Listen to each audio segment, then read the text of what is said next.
Another legit online loan application na naman po ang a-applyan ko ngayon. And of course, isi-share ko siya sa inyo. 101% legit to. At kapag na-approve tayo dito, is paldo nga naman. Which is itong si personal loan po ni CIMB Bank. Mag-apply na ako dito last year. And ngayon lang ako nakabalik ulit dito. Lagi itong nag-i-email sa akin na pwede na daw ako mag-apply for personal loan. Hindi ko lang pinapansin kasi nare-reject kasi ako before. So this time guys, mag-a-apply ulit ako. Malay nyo naman, ma-approve na ako this time. Well, gusto ko talagang ma-approve dito kay CIMB Bank kasi ang tagal ko nang may account dito. And dito nga po sa dashboard niya, makikita natin dito na meron silang pa-loan feature nga. Dito sa baba, click lang natin yung loan and then meron silang dalawang loan offer actually dito. Si Revi Credit at saka si personal loan. So, si Revi Credit kasi maganda din to guys. Napakababa ng interest rate. Up to 250,000 yung credit limit niya. Actually, ito yung parang pa-credit card po ni CIMB Bank pero pwedeng i-cash loan din. Pwede natin i-convert to cash. Pero this time guys, nung kinlik ko naman siya, hindi daw ako eligible pa. So, ang ginawa ko, si personal loan yung choice ko. Itong si personal loan guys, in the long run, itong maganda sa personal loan ni CIMB Bank kasi nag-o-offer siya from 30,000 pesos up to 1 million pesos. So, legit yun. Wow. Kapag mga personal loan po talaga is matataas po talaga ang loan offer nila compared sa mga ordinary loan offer lang or mga paola-ola lang, di ba? So, here po kasi, ito po kasi talaga yung tinatanggap nila. Either employed or self-employed na meron po tayong income proof na maipapakita.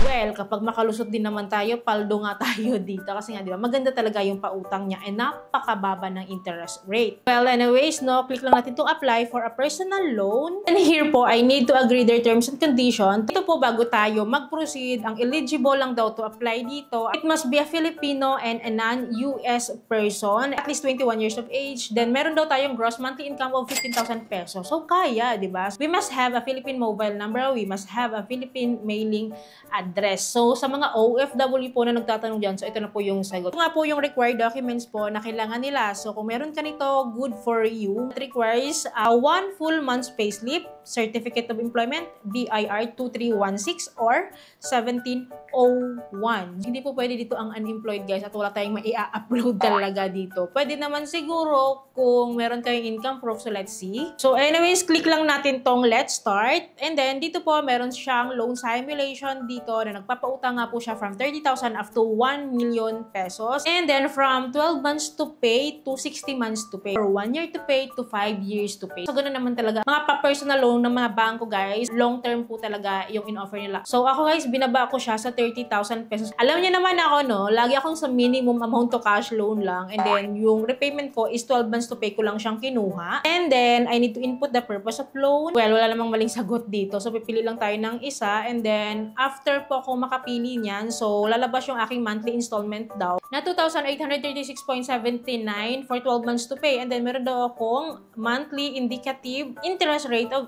2%. Mababa siya, guys. Mababa na ito. So, after nito, click lang natin tong continue. So, here, guys, meron siyang pa-insurance fee of 450 pesos sa 30,000 pesos. I think this is standard.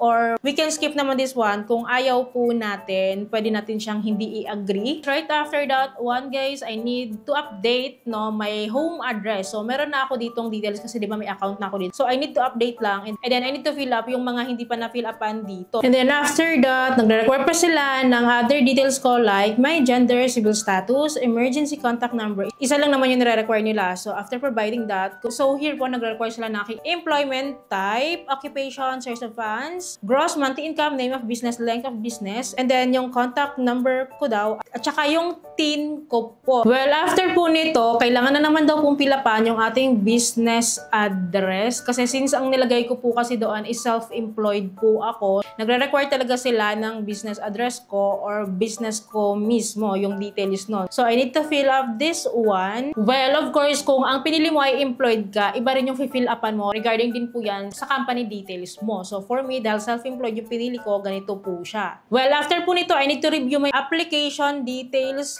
here, including my loan selection, home address, employment details, business address. Then after that, move on tayo sa next kasi hindi pa po siya tapos. Well, here po, I need to submit my income documents na po. So, dito po, ang lumabas lang po is si BIR Form 1701. Kailangan meron ako nito kasi ang dineclare ko nga po ay self-employed ako. Well, here po, i-check lang natin itong si BIR Form 1701 and dito po, dapat daw last year's ITR po daw ito, then must be signed by employer and employee. So, kukunin to sa HR talaga. Kaya sabi ko sa inyo, if ever na mag-apply kayo dito, i-ready nyo to dahil nagre-require sila ng ganito. After that, mag-upload tayo ng document dito. Actually guys, hindi 1701 kasi ang meron ako dito sa bahay. Ang pinicturean ko lang yung 2316 or let's say kung ma-aprobahan tayo kasi ma-detect nila yun eh. So anyways, proceed lang tayo after ko po makapag-upload dito. Well, here po, nagtatanong sila kung saan ko daw i-disburse yung loan amount ko in case. So meron silang mga choices dito. Free naman yung mga charges niya kapag sa CIMB Save, AppSave, tsaka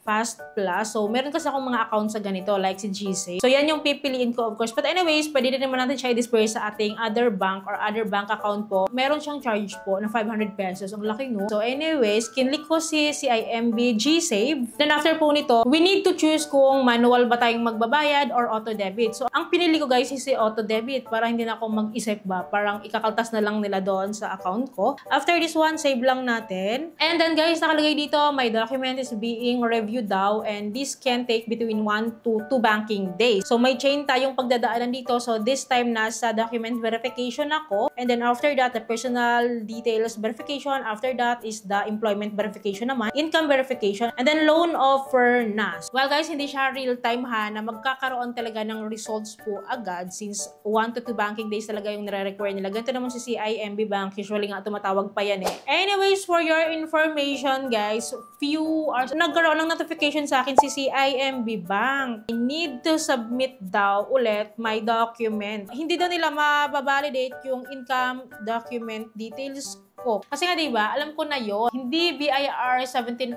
kasi yung sinubmit ko, diba? 2316 yung sinubmit ko. Kaya talaga, madedetect nila yun. Kasi yun kasi ay ini-evaluate talaga nila sa office mismo. Kaya possible, of course, yun. So sabi naman nila, hindi naman ako disapprove. Nakalagay dito, no? Please resubmit your income document to continue using our services and avoid potential account closure. Well, sabi niya naman dito, yung employment verification ko is na-approve naman. Doon po talaga ako nagka-problema sa income document ko talaga. Which is kahit ano namang i-provide ko, is hindi talaga yan ma-approve gawa ng hindi nga talaga match yung nire-require nila sa binibigay ko kasi wala nga akong ganun. Sabi nila sa akin few days daw kapag hindi daw siya ma-settle, talagang ma-disapprove nila ako. So, at least guys, nakita nyo yung application dito. Paano mag-apply dito kay CIMB personal loan and kung may documents kayo na nabanggit ko kanina, so go kayo dito kasi mataas ang possibility na ma-approve po kayo. Well, don't worry, of course, babalikan ko yung application ko dito kay BIR once po na-settle ko yung documents na kailangan nila or ma-provide ko siya as soon as possible. Kasi gusto ko po talagang itry ito si CIMB personal loan kasi napakaganda po kasi talaga nito, lalo na yung loan terms niya at interest rate niya. At of course, bangko ito, legit na legit. Wala tayong question dito. So of course, lagi ko nire-recommend itong mga ganitong mga pautang, no? Kasi legit na legit po kasi ito. Well, don't worry, palagi naman ako magkakaroon ng update in case, no, na makapag-apply ulit ako dito or ma-approvehan ako dito or may bago siyang pautang, i-share ko yan sa inyo. Kaya dapat po nakasubscribe po kayo and click yung bell button para lahat po ng videos ko is updated and notified po kayo. So yun lamang po. I hope po may natutunan kayo sa video.